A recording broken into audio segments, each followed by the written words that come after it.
Olá, aqui é o Rodrigo Martins, Dr. Camisinha, seja bem-vindo a mais um programa. Hoje nós estamos aqui com um convidado especial, o Dr. Alexandre. Dr. Alexandre, obrigado pela sua presença. Muito obrigado pelo convite, muito obrigado aos telespectadores. É um prazer enorme estar aqui com vocês. Ótimo.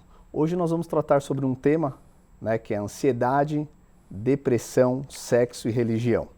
Então, para você que está nos acompanhando, você pode seguir as nossas redes sociais, nos enviar e-mail, deixar o comentário. Vou pedir para vocês compartilharem o máximo também no Facebook, tá joia? Bom, doutor Alexandre, hoje, cada dia mais cedo, os adolescentes eles encontram N dificuldades na vida, né?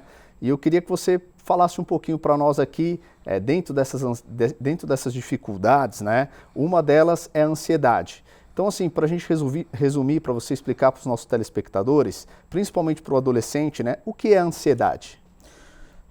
Partindo do princípio estatístico, né, segundo a Organização Mundial da Saúde, o Brasil é o país mais ansioso do mundo, né? Nós temos aí aproximadamente 18,6 milhões de brasileiros que sofrem deste mal. O doutor Augusto Cury, considero como um grande cientista da atualidade, né? Ele fala que a ansiedade hoje é o mal do século XXI. Então, a ansiedade ela tem muitas causas, né? E eu acredito que a ansiedade ela começa já na nossa infância. A pressão social, a pressão familiar, a questão do produzir, a questão do fazer, tudo isso vai gerar essa crise que nós estamos tendo hoje.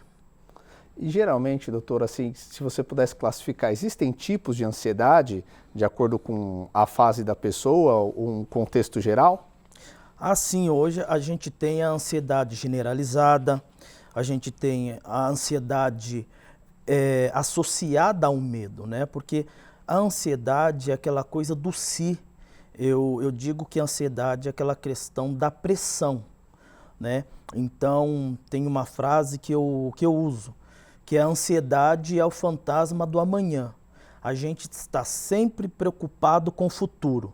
É o excesso de futuro. E se eu não conseguir? E se eu não tiver? Se eu não conseguir produzir? Se eu não conseguir fazer? Então, isso é muito angustiante para o ser humano, né? E para essa galerinha que está vendo, né? Essa galerinha do Instagram, essa galerinha do Facebook, essa galerinha das redes sociais, ela tem a tendência, né, de ter mais ansiedade do que dos nossos antepassados, né? E eu estou com 43 anos de idade e eu nunca vi uma geração tão ansiosa. A gente conseguia viver, doutor, com aquilo que nós tínhamos, né? Sim. A gente não gerava tanta expectativa como nós geramos hoje neste século. E hoje, né, doutor, a gente, até essa ansiedade, a gente pode dar como exemplo, às vezes, até as crianças de hoje como ganham brinquedos, né? Então, antigamente a gente ganhava brinquedo no aniversário, no Dia das Crianças e no Natal. E hoje a gente vê os pais também, às vezes pela falta de tempo, né, de estar com o filho, ele quer preencher aquilo com presente. E aí essa criança, ela ganha um presente e ela usa 2 dias e depois aquilo não satisfaz mais ela. Hoje, assim, o que você poderia dar de dica para as pessoas para identificar se elas estão ansiosas? Tem alguma maneira dela pode se identificar, se autoavaliar para saber, bom, minha mente está me levando a isso, pode ser ansiedade, eu preciso procurar um psicólogo? Todos nós temos uma ansiedade natural, né? Dizer que o ser humano não tem ansiedade é uma falha muito grande. O ser humano que não tem ansiedade, ele não está vivo. Porque dentro de uma linha, eu vou assim dizer, a ansiedade ela nos motiva a fazer alguma coisa. A ansiedade também ela nos faz parar, ter um limite. Agora, a ansiedade ela não pode tirar a tua autonomia. A ansiedade não pode fazer com que você não viva em sociedade. Quando a ansiedade começa a atrapalhar o seu trabalho, começa a atrapalhar na faculdade, quando a ansiedade começa a trabalhar no convívio social, você precisa procurar ajuda. Quando você percebe que você está comendo demais, quando você tem medo de sair na rua, quando você tem medo de andar sozinho, quando você tem medo de subir num elevador, opa, o sinal amarelo está acendendo. Sim. Aí você precisa procurar ajuda, você precisa falar com alguém para que você procure um psiquiatra, procure um psicólogo para identificar o nível de ansiedade que você está. Perfeito. E agora a gente vai falar sobre a depressão, né? Eu acho que nunca foi falado, principalmente pelo meu conhecimento nos últimos 3 anos, né, tanto de depressão. Ao contrário da ansiedade, né? Então, explica para nós aqui o que é a depressão, doutor. O que é depressão, né? Stephen Hawking, que foi o grande cientista, eu acho que do século, né? Stephen Hawking, ele estudou o buraco negro. E ele diz que a depressão, ele passou por um processo de depressão. Stephen Hawking vai dizer que a depressão é como você estivesse num buraco negro. Mas lá no fundo tem uma luzinha. Então, assim, primeiro, gente, depressão não é frescura, tá? Depressão não é coisa de rico, ou depressão não é coisa de pobre. A depressão, ela não respeita ninguém. A depressão, ela vai no rico, ela vai no pobre, ela vai no negro, ela vai no da alta sociedade, ela vai no da baixa sociedade. Depressão é um caso sério e depressão leva à morte. Então, a depressão é uma doença psiquiátrica crônica, que é a alteração do humor. Sim. Então, é uma tristeza profunda, tá?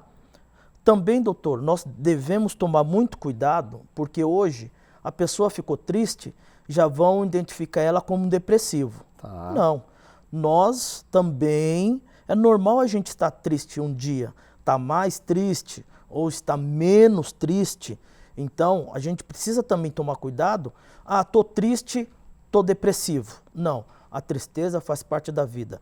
Agora, quando a depressão, você percebe que deu 1 mês, que deu 2 meses, a pessoa não reage, né? Algumas literaturas diz 3 semanas, mas eu gosto de trabalhar com um pouco mais. Tá. A pessoa não reagiu, a pessoa não deu um sinal de melhora emotiva, aí precisa procurar uma ajuda médica, precisa procurar uma ajuda para que essa pessoa possa ser identificada se ela está ou não com uma depressão.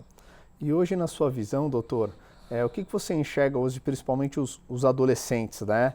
E também alguns jovens adultos, né? Eu vejo que principalmente entre 13 e 26 anos também, é uma fase de várias decisões, né? Uma que tem aquela pressão da família e gera ansiedade, o que a pessoa vai ser, e ao mesmo tempo também esse adolescente pode se sentir reprimido, ou ele sofre alguma coisa na escola, alguma coisa que ele não consegue externar, e aí ele internamente acaba desenvolvendo comportamentos que podem se associar a uma depressão.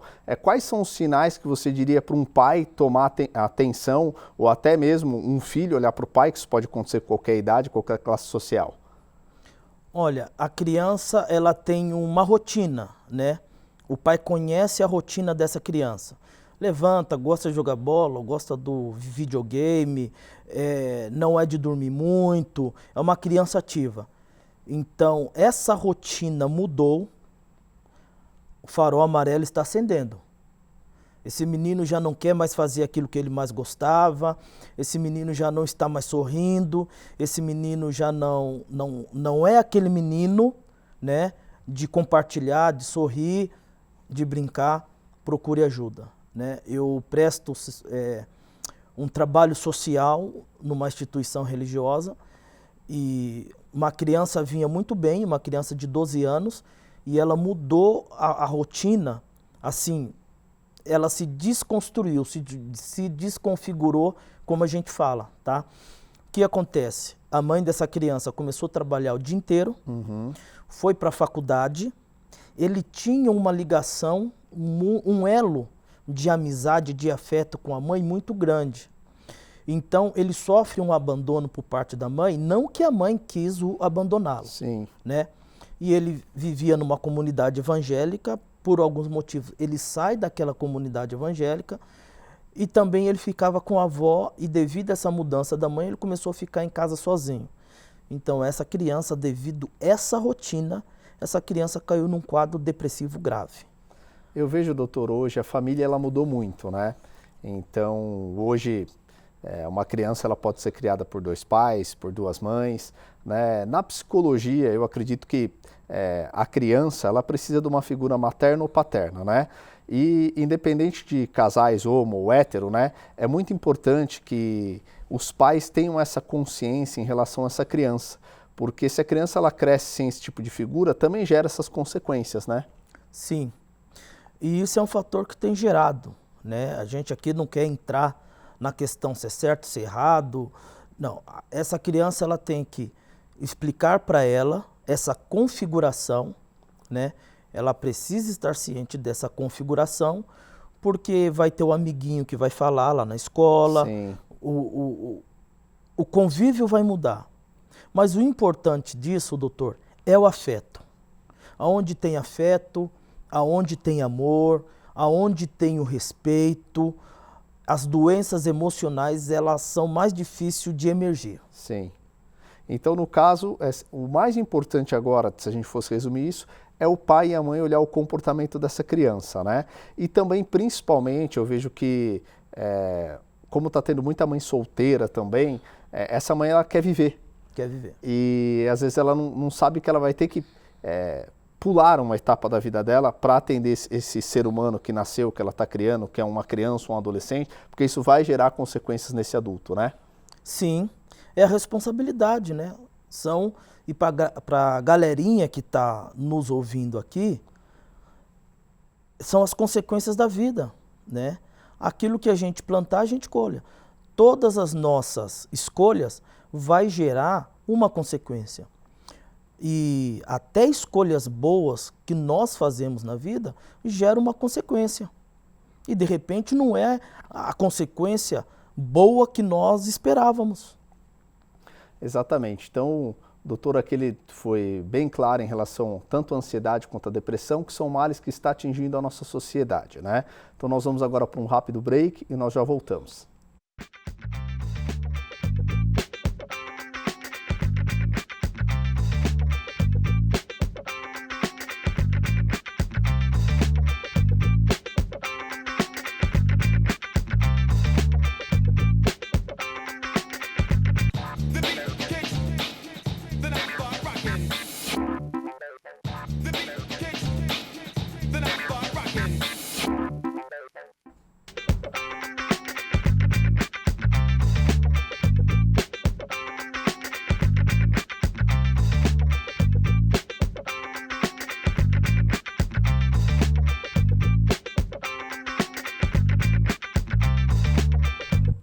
Olá, estamos de volta com o Dr. Alexandre, que é psicólogo. A gente está falando sobre um tema muito importante. Para você que está chegando agora, eu vou pedir para você compartilhar esse vídeo nas redes sociais. Também vou pedir para você seguir as nossas redes no YouTube, Dr. Camisinha, Instagram. Também você pode baixar o nosso aplicativo gratuitamente, tanto no iOS quanto Android, ok?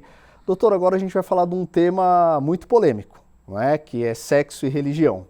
E o que eu queria perguntar para você, na sua visão de psicólogo, né? Por que as religiões condenam tanto o sexo? Eu acredito, doutor, né, com todo o respeito à religião, né, eu acredito porque é uma forma de colocar vamos se dizer, né, uma rédea na sociedade para que isso não vire desculpa a expressão, mas a galera que está aí é muito atual, um bacanal. Sim. Né? Mas a gente precisa entender que o sexo é a melhor coisa que Deus pôde criar, né? Para o prazer do homem e da mulher e para a procriação. Agora, nós deixamos de ensinar, né? E falar a verdade para essa galera em relação à sexualidade. Então a igreja, né, não quer sentar, e aqui eu não quero ser radical, mas na sua grande maioria, não quer sentar com o adolescente, não quer sentar com os pais dos adolescentes e falar a verdade em relação à sexualidade. Ainda no século XXI, é um tabu falar para a sociedade sobre sexualidade. E é importante você falar disso, né, doutor Alexandre, que o que acontece, né? O que eu vejo como uma grande lacuna aí, né? As pessoas, o Brasil infelizmente não tem um trabalho focado na educação sexual. Então, tanto o pastor da igreja ou o pai, né, desse adolescente que foi criado na igreja, tanto o avô dele não deu, né, vem de geração. Então, o avô não educou o pai e aí o pai não sabe o que falar para o filho. Então, a igreja ela vem e ela impõe isso para a juventude, né, que sexo é pecado.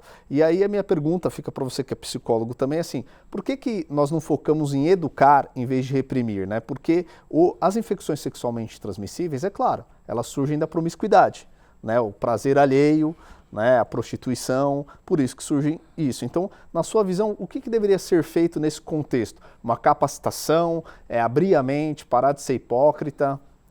Eu sou pai. Eu tenho uma filha de 15 anos, né? E eu não posso cobrar dela o que não é ensinado psicopedagogicamente. Sim. Eu só posso cobrar quando alguém erra, se ele foi ensinado psicopedagogicamente. Então a igreja não faz esse trabalho de ensinar psicopedagogicamente. Tem muitos jovens, meninos e meninas, sofrendo traumas grotescos, feridas na alma, porque num momento da vida teve, eu não vou dizer um erro, na sua puberdade, no início da sua puberdade, teve um fato e aquilo ali gerou vamos dizer, um pecado, que a igreja trata do pecado da sexualidade como se fosse um pecado mortal. Sim. E muitas vezes esse trauma nunca mais será recuperado. E é interessante isso, né, doutor, o que eu vejo, né?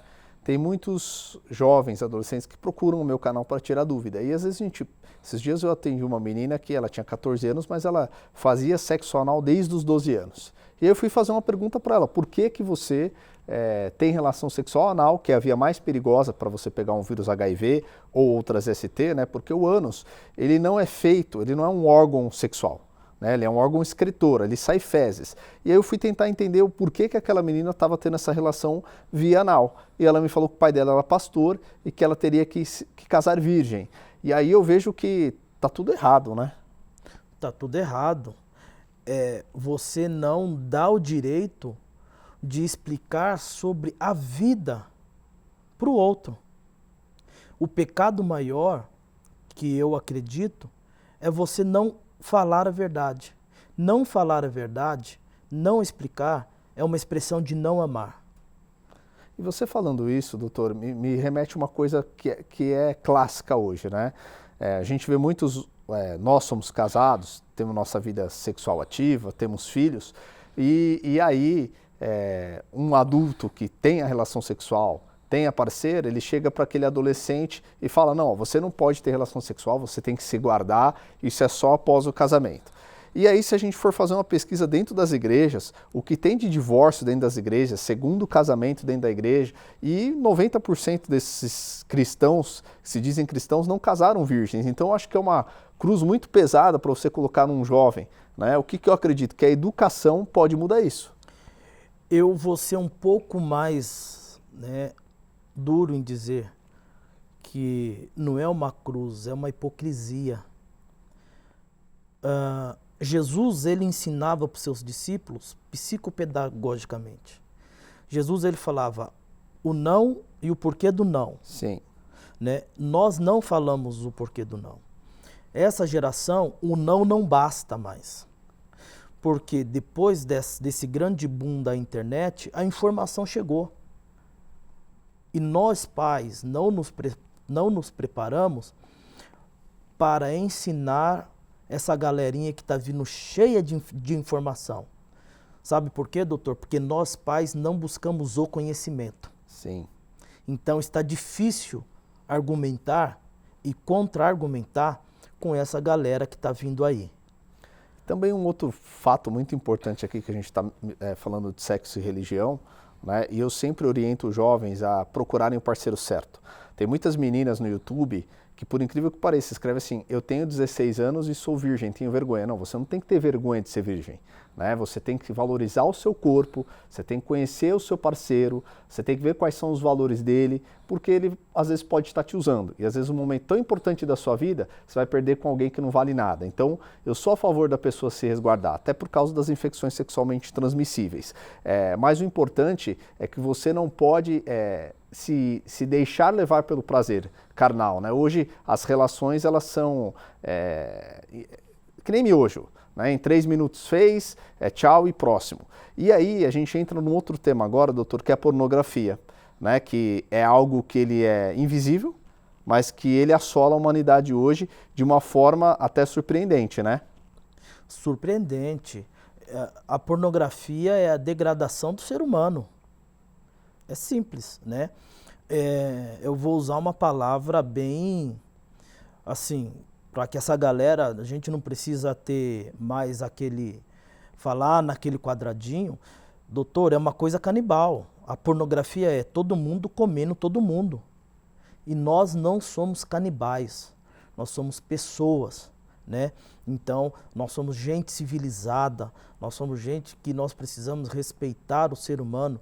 E, infelizmente, né, nós estamos vivendo uma geração que o ser humano está perdendo a humanidade, né? Então, hoje nós estamos vendo as novelas, né, que estão vindo assolando a família, que estão vindo assolando os adolescentes, que estão vindo assolando a sociedade, filmes, séries.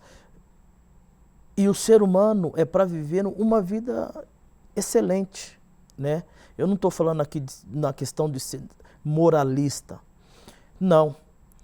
É que se as coisas não forem feitas com responsabilidade, vai trazer um dano para você mesmo. Vai gerar depressão, vai gerar ansiedade.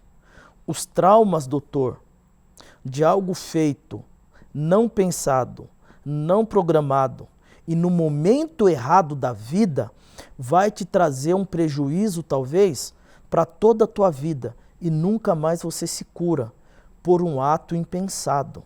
Então a questão não é fazer ou não fazer, perder a virgindade ou não perder a virgindade. Qual o real sentido disso? Qual a motivação? É para ir com a manada ou não? É uma realização ou não? Porque o grande problema de uma parte dessa galerinha, doutor, é que está indo com a manada. Sim. E ir com a manada não dá certo. É você perder os valores, né? E eu gostaria que você também desse uma opinião na sua visão, né? A pornografia, ela cresceu muito entre os cristãos. Por que ela cresceu? Eu também vejo que isso tem muito com pastores, tá? Vou te dar um exemplo rápido aqui. Um rapaz com HIV teve uma relação com outro homem e aí ele queria, por final das contas, falou: quer saber? Eu acho que eu não peguei HIV, porque o cara era pastor, era casado e tinha filhos. E aí você escuta isso, você fala: pô, peraí, né? O que tem de errado aí? Na verdade, ele não é um pastor, né? Não podemos chamar ele disso, mas vive naquela máscara, né? Isso tem crescido porque nós não tratamos isso na raiz. Nós não queremos falar da raiz do problema, aonde é que está o problema. Nós não queremos cavucar, porque, doutor, cavucar dói. Então, como eu estou na clínica, mesmo sendo um trabalho social, eu faço com muito amor, então eu tenho que cavucar, eu tenho que buscar aonde está isso, né? Eu tenho que tratar com a verdade. Porque isso não começou agora, no caso desse pastor. Sim. Não começou agora, isso é de antes, isso vem de muito antes. Então nós não queremos mexer, né? Então a pornografia cresceu, por quê? Porque eu não cheguei na minha filha, eu não cheguei naquele jovem da igreja, falei: olha, a questão não é que é pecado pelo pecado, a questão é, isso vai te fazer mal, Sim. isso vai arrebentar a tua vida, isso vai tirar a tua dignidade. Ótimo. Eu acho que esse papo foi bem esclarecedor. Né? Se você tiver dúvidas, vou pedir para você deixar os comentários aqui. Compartilhe esse vídeo, que isso é muito importante, está na hora da gente derrubar as barreiras, a gente passar informação. Os jovens de hoje, a quantidade de informação que eles recebem é absurda e cada dia mais cedo eles estão tendo relação sexual e sem falar com os pais. Doutor Alexandre, eu queria te agradecer e agora eu quero te dar o espaço para você divulgar, né, o seu e-mail, vai estar passando aqui embaixo na TV, mas eu quero que você repita o seu e-mail, onde fica a sua clínica aqui em Santo André, o seu próximo trabalho que você vai fazer, tipo de palestra aqui na região, por favor. Meu e-mail é felicianosouza@yahoo.com.br. Eu faço meu trabalho social na Igreja Assembleia de Deus Alto do Ipiranga. Vocês podem entrar no site, ADAI. E nós vamos estar no dia 30 de novembro na Câmara de São Bernardo do Campo, na Prefeitura de São Bernardo do Campo. Nós vamos estar falando sobre as doenças emocionais no meio neopentecostal e pentecostal. Como olhar para um esquizofrênico dentro da igreja, como olhar para um sociopata que está no meio da igreja, como dar atenção para essas pessoas que sofrem emocionalmente na comunidade de fé.